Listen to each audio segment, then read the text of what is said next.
നമസ്കാരം, മലയാളി വാർത്ത ലൈഫിലേക്ക് സ്വാഗതം. 2026 ഫെബ്രുവരി 6 ഇന്നത്തെ നിങ്ങളുടെ രാശിഫലം അറിയാം. തയ്യാറാക്കിയത് ജയറാണി EV.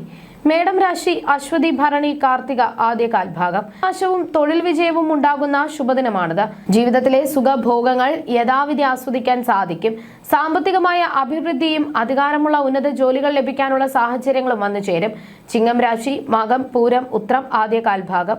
കുടുംബത്തിൽ ജീവിത പങ്കാളിയുമായും മക്കളുമായും അനാവശ്യ തർക്കങ്ങൾ ഉണ്ടാകാതെ ശ്രദ്ധിക്കണം. ഇത് മാനസിക പിരിമുറുക്കത്തിന് കാരണമായേക്കാം. തൊഴിൽ മേഖലയിലും ബിസിനസ്സിലും ചില നഷ്ടങ്ങൾക്കും തടസ്സങ്ങൾക്കും സാധ്യതയുണ്ട്. ആരോഗ്യകാര്യങ്ങളിൽ വിട്ടുവീഴ്ച ചെയ്യരുത്. കന്നിരാശി ഉത്രം അവസാന മുക്കാൽ ഭാഗം, അത്തം ചിത്തിര ആദ്യ പകുതി ഭാഗം. ആരോഗ്യപരമായ പുരോഗതിയും മനസ്സമാധാനവും ലഭിക്കുന്ന ദിവസമാണിത്. പ്രിയപ്പെട്ടവരോടൊപ്പം ഉല്ലാസയാത്രകൾക്കോ പുണ്യസ്ഥല സന്ദർശനത്തിനോ അവസരം ലഭിക്കും. ഭക്ഷണസുഖവും നല്ല ഉറക്കവും ഈ ദിവസം വാഗ്ദാനം ചെയ്യുന്നു. തുലാം രാശി ചിത്തിര അവസാന പകുതി ഭാഗം, ചോതി വിശാഖം ആദ്യ മുക്കാൽ ഭാഗം. ചെയ്യുന്ന കാര്യങ്ങളിൽ അലസതയും തടസ്സങ്ങളും അനുഭവപ്പെട്ടേക്കാം. പഠനകാര്യങ്ങളിൽ ശ്രദ്ധ കുറയാനും സാമ്പത്തിക നഷ്ടങ്ങൾക്കും സാധ്യതയുണ്ട്. ഉറക്കക്കുറവും ശാരീരിക ബുദ്ധിമുട്ടുകളും അലട്ടിയേക്കാം.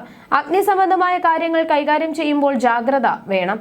വൃശ്ചികം രാശി വിശാഖം അവസാന കാൽഭാഗം, അനിഴം തൃക്കേട്ട. ബന്ധുക്കളുടെയും സുഹൃത്തുക്കളുടെയും സമാഗമം മനസ്സിന് സന്തോഷം നൽകും. തൊഴിൽ രംഗത്ത് മേലധികാരിയുടെ പ്രീതി നേടാനും സ്ഥാനക്കയറ്റം ലഭിക്കാനും യോഗമുണ്ട്. കുടുംബത്തിൽ മംഗളകരമായ കാര്യങ്ങൾ നടക്കാൻ അനുകൂലമായ സമയമാണ്. ധനുരാശി മൂലം പൂരാടം ഉത്രാടം ആദ്യ കാൽഭാഗം. ഔദ്യോഗിക രംഗത്ത് മികച്ച പുരോഗതി ഉണ്ടാകും. സ്ഥാനക്കയറ്റത്തിനും ശമ്പള വർധനവിനും സാധ്യതയുള്ള ദിവസമാണിത്. കുടുംബത്തിൽ അഭിവൃദ്ധിയും ദാമ്പത്യ ഐക്യവും ഉണ്ടാകും. ബന്ധുക്കളുമായി ഒത്തുചേരാൻ അവസരം ലഭിക്കും. മകരം രാശി ഉത്രാടം അവസാന മുക്കാൽ ഭാഗം, തിരുവോണം അവിട്ടം ആദ്യ പകുതി ഭാഗം. കാർഷിക മേഖലയിൽ പ്രവർത്തിക്കുന്നവർക്ക് ഇന്ന് നഷ്ടസാധ്യതയുണ്ട്. വളർത്തുമൃഗങ്ങളിൽ നിന്ന് ആക്രമണങ്ങൾ ഏൽക്കാതെ ശ്രദ്ധിക്കണം. ദൂരദേശ യാത്രകൾ വേണ്ടി വന്നേക്കാം. സുഹൃത്തുക്കളുമായി അഭിപ്രായ വ്യത്യാസങ്ങൾ ഉണ്ടാകാതെ സംയമനം പാലിക്കുക. കുംഭം രാശി അവിട്ടം അവസാന പകുതി ഭാഗം, ചതയം പൂരുരുട്ടാതി ആദ്യ മുക്കാൽ ഭാഗം. അമിതമായ അധ്വാനം കാരണം ശാരീരിക തളർച്ച അനുഭവപ്പെടാൻ ഇടയുണ്ട്. കുടുംബത്തിൽ നിസ്സാര കാര്യങ്ങൾക്കായി തർക്കങ്ങൾ ഉടലെടുക്കാം.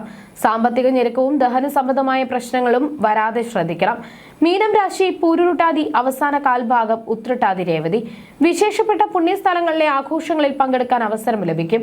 ബന്ധുക്കളോടൊപ്പം സന്തോഷകരമായ സമയം ചെലവഴിക്കാൻ സാധിക്കും. ദീർഘകാലമായുള്ള ആഗ്രഹമായ വിദേശയാത്ര സഫലമാകാൻ സാധ്യതയുള്ള ദിവസമാണിത്. ജ്യോതിഷ സംബന്ധമായ നിങ്ങളുടെ സംശയങ്ങൾക്കും പരിഹാരങ്ങൾക്കും ജയറാണി EV. 9746 812212.